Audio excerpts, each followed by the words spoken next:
Hey everybody, Stank Weasel here. I'm going to try something a little different today.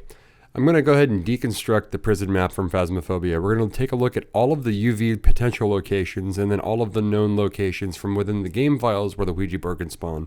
Hey everybody, Stank Weasel here. So here's our first episode of Deconstructed. As you may be well aware of, I'm kind of infatuated with Phasmophobia at the moment, so decided to dig into the game files a little bit and get an idea of what's going on with the prison for real. So as we move forward from the truck, we'll notice that there are different artifacts and assets that are placed against the different surfaces in the game, and you'll notice a pattern that kind of repeats based off of the type of door, the type of light switch, and the different types of windows that are used throughout the map. These are the different locations that you'll notice that the handprints can be placed. So as we enter through the front and go to the right towards administration, once you get past the metal detectors and go up the stairs on the way towards the security offices, you'll see a handful of different locations where the handprints can be placed. Each of the windows will have different locations. It's nice because they're not actually fixated in a single location like they are in some of the houses. And then as we move from office to office and room to room through the offices, the bathroom and such, there's a handful of unique placement that you'll see kind of occur throughout the map.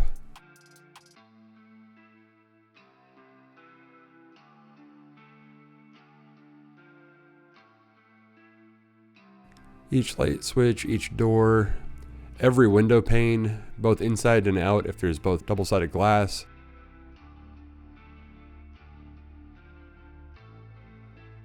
The bathrooms seem to primarily have just the door and the light switch, not a lot of surface prints throughout the space. Moving towards the main security in the warden's office, we'll notice that each of these security gates, or the prison style gates on the locks, can have a handprint. And so these are all potential locations depending upon where the ghost will spawn. There's no guarantee that these are the actual locations in your particular run. However, there is the option for these locations to be put into play.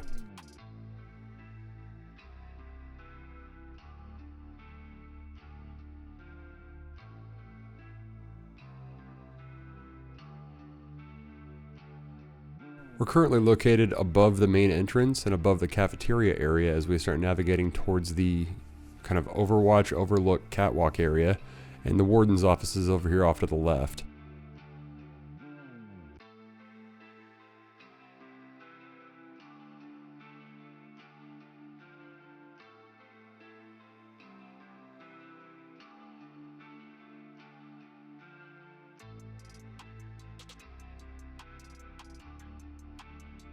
Again, the warden's office just has the handprint on the door and the light switch, much like the bathrooms.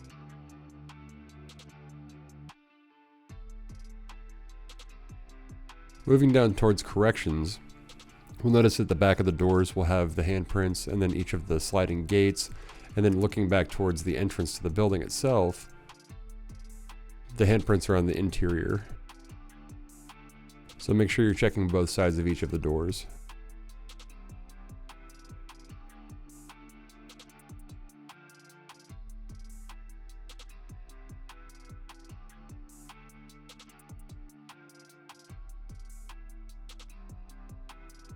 The main security office shares a lot of the same similarities and properties as the isolated rooms, such as the bathrooms, only in this time we'll notice that the windows actually have the handprints as well, similar to some of the bedrooms in the houses.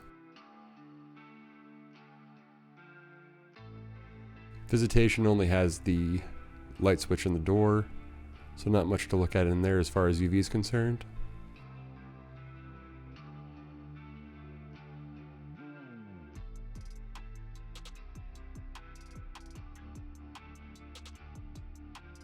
Within the security room next to visitation, the two light switches as well as the windows, and then ultimately the sliding gate to get into the prisoner side of visitation.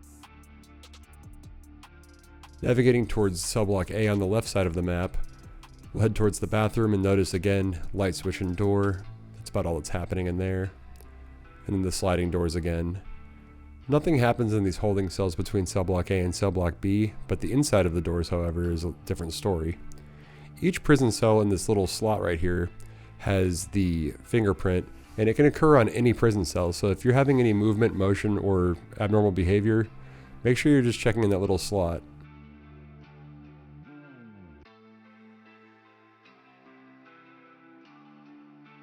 Navigating out to the courtyard, you'll notice the handprint on the outside of the door here, which means in the game files at least, the ghost can potentially navigate between the two sides of the building.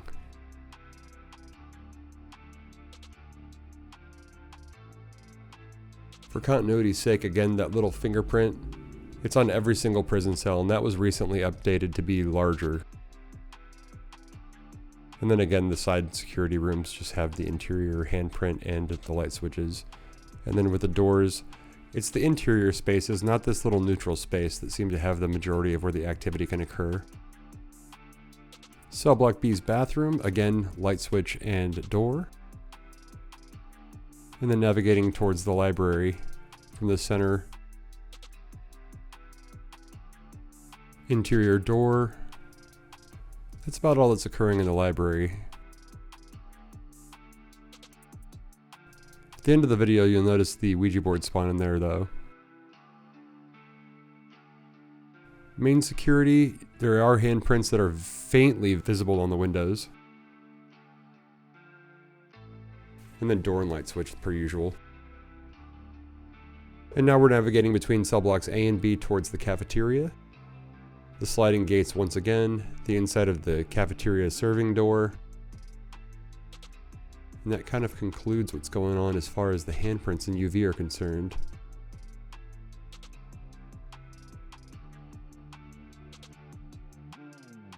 The Ouija board locations are a little bit different. The first one's located in the warden's office, if you notice the coordinate marker in the back corner by the trash can. Second one is in the infirmary office in the back on the left. The third one is in cell block A on the bottom floor on the left side, third cell up. Fourth one is on the top of cell block B on the left side. Fifth one is on the top floor of the right in cell block B. In the back of the library is number 6. And the final one is located in the cafeteria on the back right table. Thank you everybody for watching. Let me know if there's any other maps you'd like me to deconstruct and dig through.